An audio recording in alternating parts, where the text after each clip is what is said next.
Assalamualaikum warahmatullahi wabarakatuh. Hai anak-anak, bagaimana kabarnya hari ini? Alhamdulillah, luar biasa.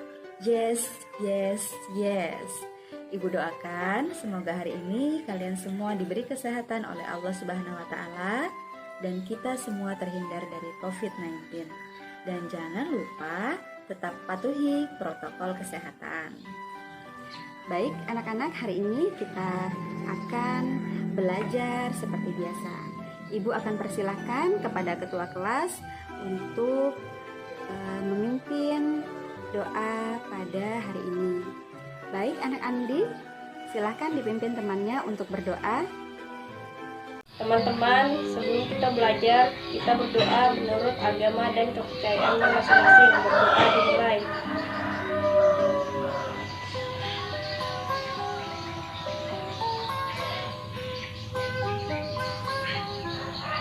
Berdoa selesai. Anak-anak, semuanya sudah mengisi daftar hadir di dalam form kan?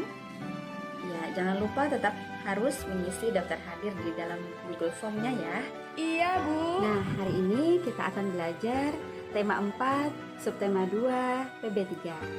Nah, sebelumnya kita belajar, Ibu akan memberikan kompetensi dasar. Kompetensi dasar pada hari ini yang akan kita pelajari yaitu Bahasa Indonesia dan IPA. Kemudian, Ibu lanjutkan ya ke tujuan pembelajarannya. Tujuan pembelajarannya ada 2. Ya, bisa kita perhatikan di sini bahwa yang pertama dapat menganalisis sikap hidup hemat listrik dengan tepat. Kemudian yang kedua adalah dapat membuat poster hemat listrik. Jadi bahasa Indonesianya tadi adalah menganalisis sikap hidup hemat listrik. Kemudian yang kedua, pelajaran IPA-nya kita nanti akan belajar untuk membuat poster. Pada pembelajaran hari ini, Ibu memberikan kalian link untuk kalian bisa menambah wawasan dan pengetahuan kalian untuk pelajaran hari ini. Jadi, disimak videonya supaya kita bisa lebih jelas lagi memahami materi yang kita akan pelajari hari ini. Teks eksplanasi. Teks eksplanasi adalah teks yang berisi tentang proses, mengapa dan bagaimana suatu peristiwa alam, ilmu pengetahuan, sosial, budaya, dan lainnya bisa terjadi. Peristiwa alam maupun sosial yang terjadi di sekitar kita selalu mempunyai hubungan sebab, akibat, dan proses. Oke, kita lanjut ya. Ciri-ciri teks eksplanasi itu ada 3. Ya, yang pertama, struktur terdiri dari pernyataan umum, urutan sebab akibat, serta interpretasi. Kemudian yang kedua, informasi berdasarkan fakta atau faktual. Kemudian yang ketiga, bersifat informatif. Tiap paragraf memuat informasi penting. Informasi penting disebut juga ide pokok atau gagasan pokok. Gagasan pokok dapat kamu temukan dalam kalimat utama atau gagasan utama.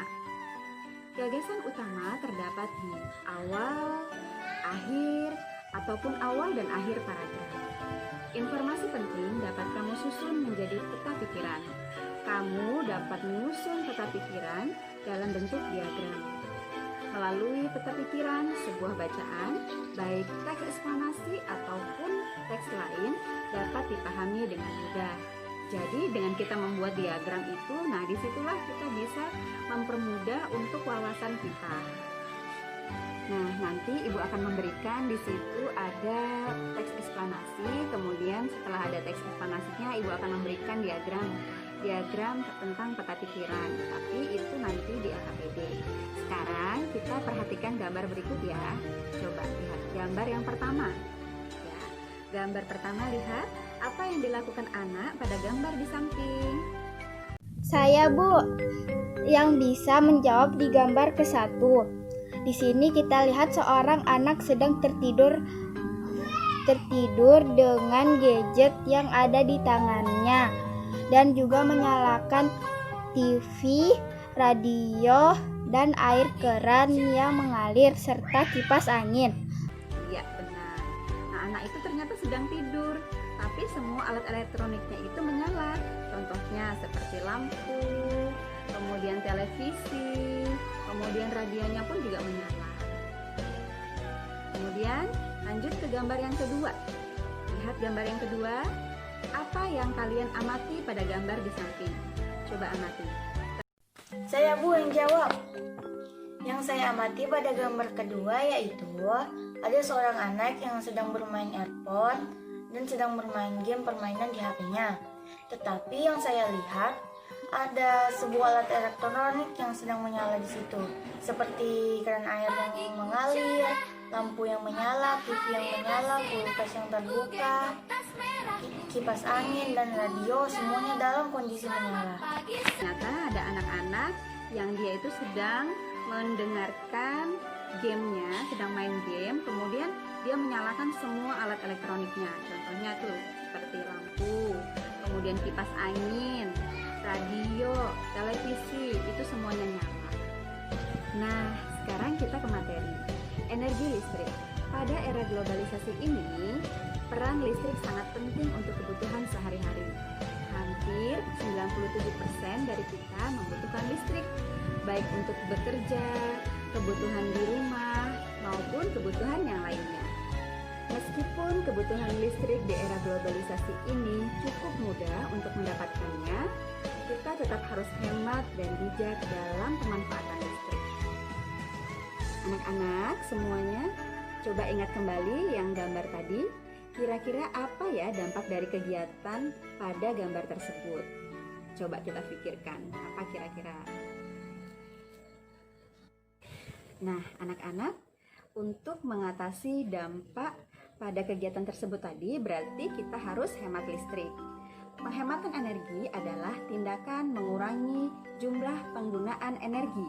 Menghemat energi berarti tidak menggunakan energi listrik untuk suatu hal yang tidak berguna. Nah, kalian dapat menerapkan cara menghemat energi listrik di rumah. Anak-anak, sekarang kita mengerjakan tugas di LKPD yuk. Nah, tugas di LKPD itu ada dua. Yang pertama, tugas untuk bahasa Indonesianya tentang teks eksplanasi tadi. Kemudian, yang kedua adalah tugas IPA tentang membuat poster hemat listrik. Di dua LKPD tersebut, Ibu memberikan langkah-langkahnya supaya kalian bisa melihat langkah-langkahnya, kemudian gampang untuk mengerjakannya. Baik anak-anak, setelah kalian menonton video, melihat materinya, dan mengerjakan LKPD-nya, sekarang coba siapa yang bisa menyimpulkan pelajaran kita hari ini? Kesimpulannya adalah kita mempelajari tentang teks eksplanasi dan membuat poster, lalu mempelajari tentang menghemat listrik dan contoh-contoh menghemat listrik. Kesimpulan pelajaran kita hari ini yaitu dengan teks eksplanasi kita dapat mengetahui mengapa suatu peristiwa bisa terjadi. Kemudian dalam penggunaan energi listrik, kita harus hemat dan bijak agar energi listrik tidak cepat habis. Contohnya pada gambar yang tadi, mematikan lampu saat tidak digunakan. Demikian pelajaran kita hari ini, kita lanjut besok ya anak-anak. Dan jangan lupa kita tetap semangat dan tetap menjaga kesehatan dan kebersihan supaya kita terhindar dari COVID-19. Akhir kata Ibu ucapkan, Assalamualaikum warahmatullahi wabarakatuh.